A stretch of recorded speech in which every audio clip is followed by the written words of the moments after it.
This is Sridhar Kadari, Senior Journalist, Managing Editor, Vimedia News. All India Arya Vaishya industrialist forum జాతీయ కార్యదర్శిగా ఎన్నికయ్యారు అనిల్ కుమార్ గారు. All India Arya Vaishya industrialist forum సాధిస్తున్న విజయాలేంటి, వాటి గొప్పతనం ఏంటి, ప్రత్యేకత ఏంటి, మరిన్ని వివరాలు తెలుసుకుందాం.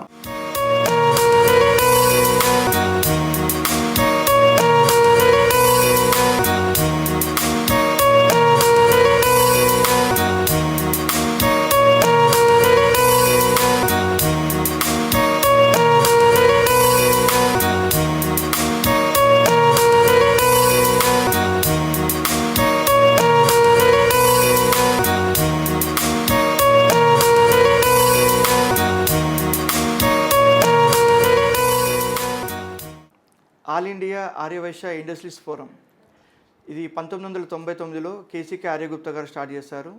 ఆర్యవైశ్య కమ్యూనిటీలో ఉన్నటువంటి ఇండస్ట్రియల్ ఓనర్స్ అందరూ కూడా కలిసి పనిచేస్తే ఎలా విజయాలు సాధించవచ్చు, ఒకరికి ఎలా సపోర్ట్ చేసుకోవాలనే ఉద్దేశంతో స్టార్ట్ చేశారు. అలా ఇప్పుడు మొన్ననే రీసెంట్గా 25 సంవత్సరాలు దిగ్విజయంగా పూర్తి చేసుకుంది. అలా ఆయన స్టార్ట్ చేసిన ఆర్గనైజేషన్ 25 మంది ఇండస్ట్రియల్ ఓనర్స్ తోటి మెంబర్లుగా స్టార్ట్ చేసినటువంటి ఈ ఫోరం ఈరోజు 470 మంది ఇండస్ట్రియల్ ఓనర్స్ తోటి మెంబర్స్గా అండ్ ఇప్పటికీ ఈ 25 సంవత్సరాల కాలంలో ఒక 8-9 మంది ప్రెసిడెంట్స్ అందరూ కూడా వాళ్ళ పరిధిలో కష్టపడి ఆర్గనైజేషన్ను ఫోరం డెవలప్ చేస్తూ వచ్చారు. వీళ్ళందరూ కూడా ప్రతి ఒక్క ఇండస్ట్రియల్ మెంబర్కి సహకారం అందిస్తూ సపోర్ట్ చేస్తూ నెట్వర్కింగ్ కూడా సపోర్ట్ చేస్తూ అండ్ స్కిల్ డెవలప్మెంట్లు కావచ్చు, ఒక ఇండస్ట్రీ మనము చేయాలంటే ఎలా ఉండాలి, ఎలా చేయాలి, ఈ ఇండస్ట్రీ రన్ అవ్వాలంటే కూడా అవసరమైన పద్ధతులు ఏంటి, జిఎస్టీ గురించి కావచ్చు, లేబర్ లాస్ గురించి కావచ్చు, స్పీకర్ మీటింగ్లని, ఇండస్ట్రియల్ టూర్లని పెట్టేసి అవన్నీ చేస్తూ వచ్చారు. అలా ఆ విధంగా అవుతుంది. ఈ 2026-28 గాను ప్రెసిడెంట్గా చారుగుండ్ల భవానీ సురేష్ గారు, జనరల్ సెక్రటరీగా నేను అనిల్ కుమార్ పడకంటి, సెక్రటరీగా శివకుమార్ బొగ్గారి, జాయింట్ సెక్రటరీగా వంశీనేలంటి ఎన్నుకోవడం జరిగింది. మా విజన్ కూడా ఏంటంటే ఈ 2 సంవత్సరాల కాలంలో ఇప్పుడు 475 మంది ఇండస్ట్రియల్ ఓనర్స్ ఉన్నారు కదా, వీళ్ళందరినీ 750 మంది వరకు మెంబర్గా తీసుకెళ్లడం, పాన్ ఇండియా స్థాయిలో ఎక్స్పాన్షన్గా వాళ్ళు తీసుకెళ్లడం అండ్ పాన్ ఇండియా లెవెల్లో ఉన్నటువంటి ఇండస్ట్రియల్ అన్ని ఇండస్ట్రియల్ ఆర్గనైజేషన్స్ తోటి కొలాబరేషన్ అయ్యి మా మెంబర్లకు ఏ విధంగా సపోర్ట్ తీసుకురావాలనేది ప్లానింగ్ చేయడం. అలాగే ఒక ఇండస్ట్రీ రన్ చేయాలంటే ఈ ప్రస్తుతం ఏఏ అని చెప్పి కానీ బిజినెస్ టూల్స్ కానీ చాలా వస్తున్నాయి.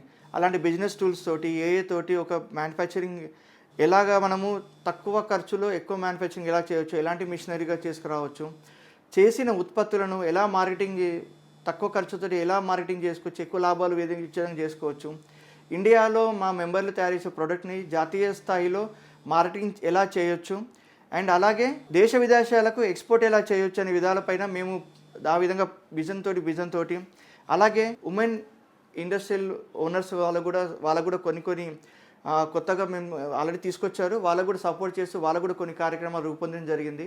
దాని తర్వాత ఇంపార్టెంట్ ఏంటంటే నెక్స్ట్ జెన్ అని చెప్పేసి 18 సంవత్సరాల నుంచి 35 సంవత్సరాల లోపల ఉండే ఇండస్ట్రియల్ ఓనర్స్ ఇప్పుడు వాళ్ళ పిల్లలు ఎవరైతే ఉంటారో వాళ్ళ పిల్లలకి నెక్స్ట్ బిజినెస్లో ఇప్పుడు ఫ్యూచర్ ఇండస్ట్రీస్ ఏమేమి ఉన్నాయి, ఇండియాలో అవకాశాలు ఎలా ఉన్నాయి, ఏ బిజినెస్ పెడితే బాగుంటుంది, ఏ ఇండస్ట్రీ స్థాపిస్తే బాగుంటుంది అనే అవగాహన కల్పించడానికి అలాంటి మెంబర్లుగా మొత్తం అందరికీ ఒకే దగ్గర తీసుకొచ్చి నెక్స్ట్ జెన్ అని పేరు పెట్టాం దాంట్లో కూడా ఇప్పుడు ఒక 30 మంది పిల్లలు ఎవరైతే ఇండస్ట్రియల్ ఓనర్స్ ఇప్పుడు అందరూ మెంబర్స్ ఉన్న వాళ్ళ పిల్లలందరూ ఉన్నారు. నెక్స్ట్ ఇప్పుడు 2 సంవత్సరాల కాలంలో కూడా వాళ్ళని కూడా ఒక 100-150 వరకు వాళ్ళు తీసుకెళ్ళి వాళ్ళకి అన్నిటి కూడా వాళ్ళకి స్కిల్ డెవలప్మెంట్ కావచ్చు. కానీ ఇప్పుడు ఇండస్ట్రీకి సపోర్ట్ చేయాలంటే ఒక ఇండస్ట్రీ పెట్టాలంటే ఫస్ట్ పేపర్ వర్క్ ఏముంటుంది, పర్మిషన్స్ ఏముంటాయి, స్థాయి నుండి చేసిన ప్రొడక్షన్ ఎలా చేయాలి, చేసిన ప్రొడక్షన్ ఎలా మార్కెటింగ్ చేసుకోవాలి స్థాయి వరకు వాళ్ళకు కూడా ట్రైనింగ్, వాళ్ళకు అవకాశాలు కల్పించడం వరకు కూడా తీసుకెళ్లాల ప్లానింగ్తో మేము ముందుకెళ్తున్నాము.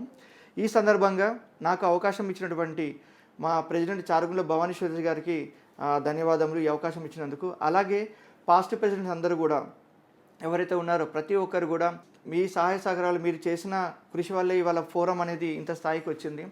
అండ్ అలాగే మేమందరం కూడా మా కొత్త టీం కూడా మంచి విజన్ తోటి ముందుకెళ్ళి ప్లాన్ చేస్తున్నాము. ఇవన్నీ విజన్ కావాలంటే మీ సహాయ సహకారాలు కావాలి, మా మెంబర్స్ ముఖ్యంగా ఎవరైతే ఉన్నారో అందరు మెంబర్లు సపోర్ట్ కావాలి. మేము కొన్ని కమిటీస్ పెట్టేసి చైర్మన్స్ అనుకుంటున్నాం, వాళ్ళు కావచ్చు, ఈ ఎగ్జిక్యూటివ్ కమిటీ మెంబర్స్ కావచ్చు, వీళ్ళందరి సహకారం తోని మేము ఈ 2 సంవత్సరాలలో ఇప్పటి వరకు ఒక మంచి స్థాయికి వచ్చినటువంటి మన ఫోరాన్ని అంతకు మించి స్థాయికి తీసుకెళ్ళి దేశవ్యాప్తంగా ప్రపంచవ్యాప్తంగా పేరు వచ్చే విధంగా తీసుకురావడానికి మేము కృషి తలుచుకున్నాం.